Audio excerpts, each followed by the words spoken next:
Hola a todos, aquí empezando con el segundo video del curso de MySQL. El día de hoy vamos a ver algunas funciones como la creación de la base de datos, creación de tablas. Vamos a insertar un par de datos dentro de esa tabla y pues le vamos a dar continuidad al primer video. Una vez que ya hayamos descargado MySQL Workbench y nos hayamos conectado a la instancia que creamos, entonces se nos va a aparecer una pantalla similar a esta, donde acá vamos a poder escribir todo el código de SQL. Vamos a empezar con la creación de la base de datos. Para crear una base de datos tenemos que tomar en cuenta el DDL. Si bien recuerdan, el DDL es todas aquellas, en resumidas cuentas, son todas aquellas palabras reservadas em, o funciones como por ejemplo el create, drop, alter, etcétera, que son palabras que nos van a ayudar a pues crear nuestros requerimientos. Entonces vamos a empezar creando la base de datos. Una base de datos se crea colocando create, la palabra esquema y el nombre de la base de datos. Únicamente tenemos que correr este query, aquí esta consulta con el rayito que tenemos arriba. Seleccionamos y corremos. Si bien se pueden dar cuenta, en la parte de abajo nos encontramos que se ha hecho satisfactoriamente. Ahora, para utilizar esa base de datos que hemos creado, vamos a correr este segundo query, que significaría que quiero utilizar esta base de datos CodeCR en mi caso. En su caso le pueden colocar la base de datos que ustedes más deseen. Ahora sí, seguidamente ya podemos trabajar en esa base de datos, sobre esa base de datos, por lo cual vamos a comenzar a crear las tablas.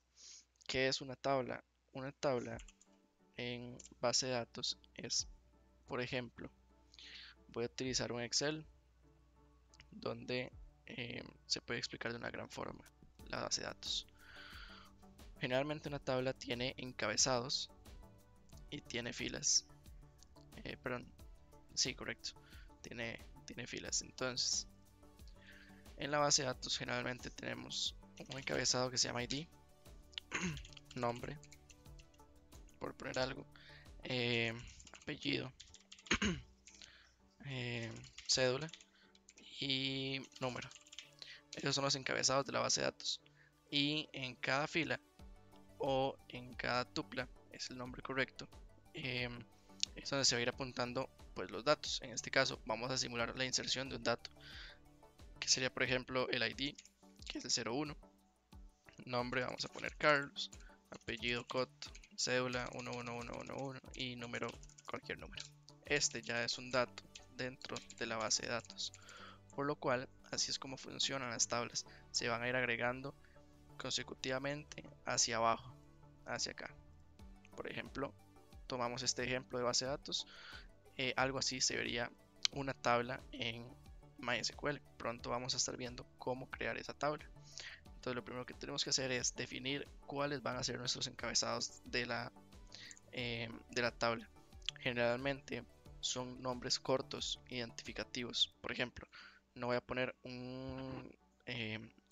una columna o un encabezado que se llama nombre y ahí voy a almacenar el número de teléfono. Tiene que ser nombres significativos al dato que va a tener esa tabla. Primeramente, vamos a estar trabajando en base a una base de datos como si estuviéramos vendiendo productos. Esto también, esa base de datos nos va a ayudar próximamente para los próximos proyectos que vamos a tener con PHP, con Java, etcétera. Vamos a estar trabajando con esta base de datos. Próximamente van a estar encontrando también estos videos. Para crear una tabla dentro de la base de datos, de igual forma tenemos que colocar un create. Ahora, en lugar de esquema, que esquema hace referencia a database, si estaremos hablando en SQL, vamos a colocar table, queremos crear una tabla, y le vamos a colocar el nombre de esa tabla. En este caso vamos a crear una tabla que se llama roles. Colocamos dos paréntesis, un punto y coma, y generalmente yo lo hago así, le doy dos enter hacia abajo y listo. Ahora sí podemos empezar a crear esos encabezados. Todos los datos que coloquemos aquí van a ser los encabezados de la tabla. En este caso vamos a poner un role ID Y aquí viene una parte muy importante. Aquí los tengo anotados algunos de los tipos de datos que generalmente se utilizan en una base de datos. En MySQL hay varios tipos de datos. Por ejemplo, tenemos aquí algunos anotados, como por ejemplo el int, varchar, que hace referencia a algo de texto, el int hace referencia a un número entero, double, que hace referencia a números con decimales, decimal, que hace referencia a números decimales, date, que es una fecha, y datetime, que es una fecha con hora. Entonces, generalmente esos son los más utilizados. Sin embargo, pues hay muchísimos otros más, ¿verdad? Les recomiendo visitar la página de MySQL Workbench, donde viene bien explicado eh, cuáles son los tipos de datos y generalmente para qué se utilizan. Esos son los que vamos a estar utilizando el día de hoy, entonces no hace falta explicar los otros. El ID generalmente es un número entero, por lo cual colocamos el nombre de la columna y luego el tipo de dato, en este caso int, que hace referencia a un integer, que sería un dato numérico de tipo entero. Luego le vamos a colocar otra palabra reservada que se llama not null, que es lo que hace es pues, no permitir datos nulos dentro de la base de datos. Básicamente un dato nulo en una base de datos es una tontera, por así decirlo, por lo cual casi siempre vamos a estar viendo not nulls en las bases de datos. Y le vamos a poner algo que se llama auto increment. El auto increment va a ir incrementando, como el ID va a ser el primary key. Ahorita vamos a ver que es un primary key. Tiene que irse incrementando de uno en uno para mantener un ID que no se repita. Generalmente el ID nunca se repite o no debería, por lo cual tiene que ser auto incremental. Ponemos una coma y seguimos colocando las demás columnas. En este caso vamos a colocar una columna que se llama, perdón, un encabezado,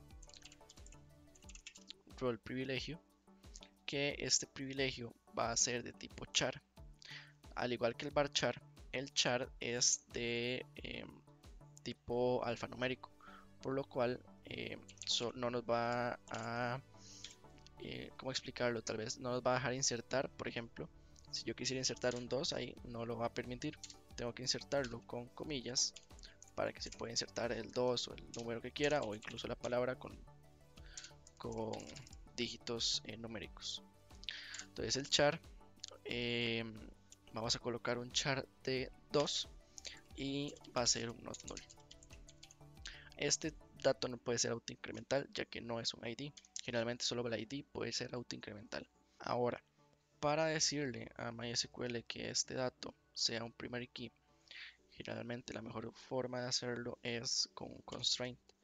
Un constraint es como darle un sinónimo o una etiqueta al dato que queremos, para que en dado caso de que suceda un error sepamos cuál es el ID que está fallando. En este caso vamos a colocarle pk de primary key y roles ID. Vamos a dar un enter y abajo del constraint colocamos que quiero que el dato role ID sea un primary key. En este caso lo que hay que hacer es colocar la palabra primary key y el nombre del dato. Ahora bien, ¿qué es un primary key? Si yo quisiera buscar, por ejemplo, supongamos que tenemos, volvamos al Excel, supongamos que esta persona, Carlos Cotto, con este número de cédula y este número, está repetido 20 veces hacia abajo. Pero eso no quiere decir que sea el mismo dato. ¿Por qué? Porque tenemos un ID que nos hace identificación a esos datos, es decir, este row o esta tupla, Carlos Cotto, cédula tal, número tal, es con el ID 1, es decir, este es el primary key. Es el dato que nos va a ayudar a encontrar ese dato que buscamos. Por ejemplo, aquí tenemos primary key 2, es decir, ID 2. Y vemos que es una inserción extra, no es el mismo dato, aunque los datos se repitan, es una inserción de datos extra, no es la misma. Por lo cual así va a ir aumentando el primary key, al igual que en Excel. Si en Excel yo coloco 1, 2, 3, se va a ir haciendo un dato autoincremental, por ejemplo hasta 21, por más datos que yo coloque acá. Entonces eso es un primary key. Básicamente nos ayuda a encontrar un dato en específico. El primary key no puede repetirse. Por ejemplo, mucha gente utiliza la cédula o la identificación como primary key. Sin embargo, al menos yo no lo recomiendo porque puede generar algunos errores. Puede ser que la persona se equivocó con la cédula, que intentó insertar ese dato y pues ya hay otra persona con esa cédula, entonces ya no puedes registrarse en el sistema, etcétera.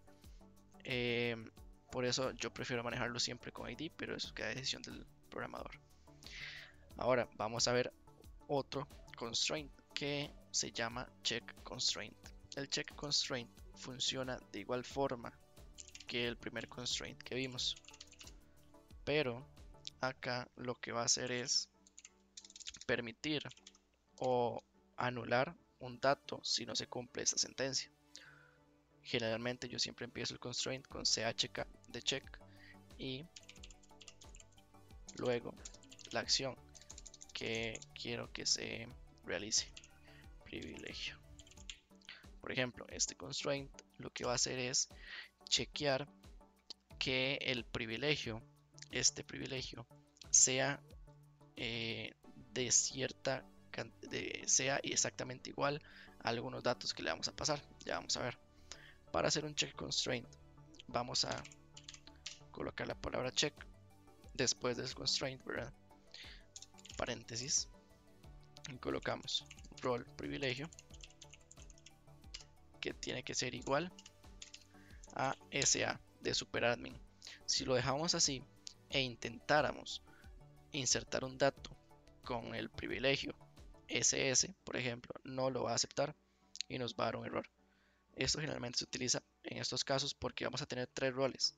El rol superadmin SA, aquí le vamos a pasar un OR, ¿verdad? Recordemos que el OR funciona como un O exactamente. Si el rol de privilegio es igual a SA, está bien. O también si el rol privilegio, voy a copiarlo, pegarlo, es igual a AD, también está bien. O bien, si el rol privilegio es igual a usuario, también está bien. Lo demás está mal. Si es algo extra, no nos va a dejar insertarlo. Es una forma de cómo podríamos validar ciertos datos.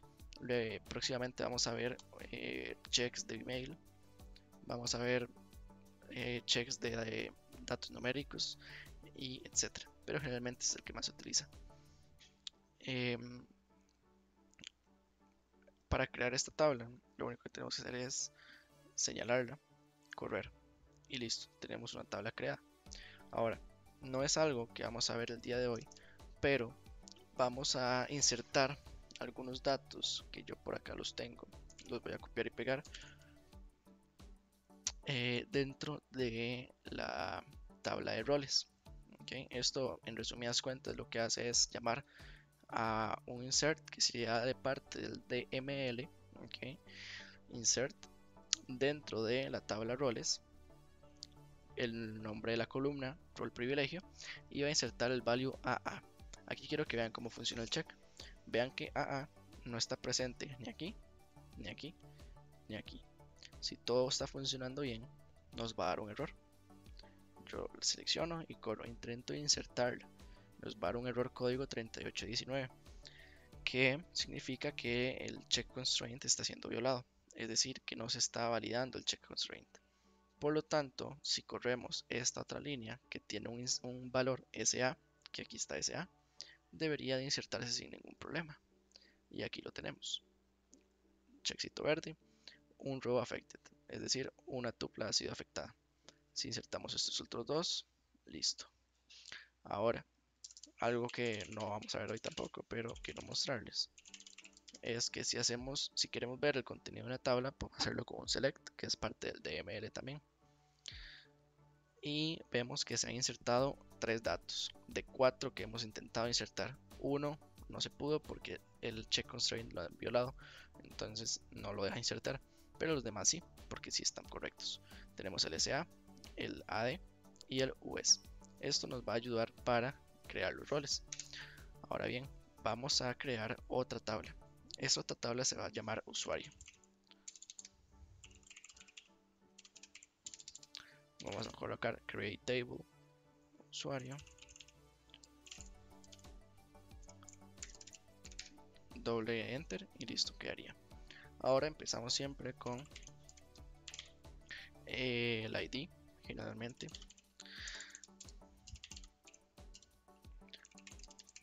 Lo colocamos de forma entero, que no sea null, y auto incremento. Ahora quiero que vean aquí una parte importante. El primary key se puede colocar de esta forma, con un constraint, que es la mejor forma de hacerlo, o se puede hacer desde acá, primary key. Lo que pasa es que al hacer esto se puede considerar una mala práctica, por lo tanto yo no lo recomiendo. Siempre recomiendo hacerlo con un constraint. ¿Okay? Pero si cubriéramos esto, de igual forma va a funcionar, no hay ningún problema. Colocamos el resto de datos, ¿okay? Que le vamos a colocar un role ID FK, ya vamos a ver para qué es eso. Igual de tipo int, not null. Luego el nombre, que este va a ser un varchar de 60. El número que está dentro de paréntesis nos va a definir de qué tamaño queremos que sea ese dato. Es decir, que si se inserta un número de 61 dígitos, no lo va a aceptar. Generalmente lo puse de 60 porque estoy tomando el nombre y los dos apellidos, incluso los dos nombres y los dos apellidos. Entonces lo puse un poquito grande. El teléfono, generalmente yo lo dejo de varchar porque generalmente insertamos datos con un más antes del 506 o el número del país, y luego insertamos el número de teléfono, por ejemplo. Luego el email, que es un varchar de 100, ese generalmente lo dejo bastante grande también, y el password de 255. ¿Por qué? Porque generalmente en un encriptado generalmente lo hacemos de 255. Hay encriptados de miles de dígitos, pero en este caso lo vamos a dejar de 255. Ahora, aquí vamos a ver otro check, ¿okay? Que se llama constraint. Igual, siempre palabra constraint antes de darle el nombre, y ponemos chk, y en este caso email. Aquí vamos a aceptar solo emails correctos. ¿Cómo sabe el programa que el email es correcto? Con algo que se llama función regexp. Esta función lo que hace es que por cierto, la voy a copiar y pegar porque es bastante larga. Lo que hace es básicamente concatenar los datos provenientes del insert y dice, bueno, si tiene estos dígitos, páselo, si no, no lo pase. O también, perdón, si tiene estos dígitos, por ejemplo, sí, si tiene estos otros, no, si tiene estos sí, estos no, etc. Esto porque no hemos visto un email que se parezca a esto, por ejemplo. Hola, signo de dólar, arroba, esto.com, o incluso así. Esto no lo hemos visto, ¿verdad? Esto es inválido. Entonces ese email tiene que ser correcto, tiene que tener, por ejemplo, hola arroba gmail.com. Eso es un email válido. Entonces este check lo que hace es verificar que ese email sea correcto.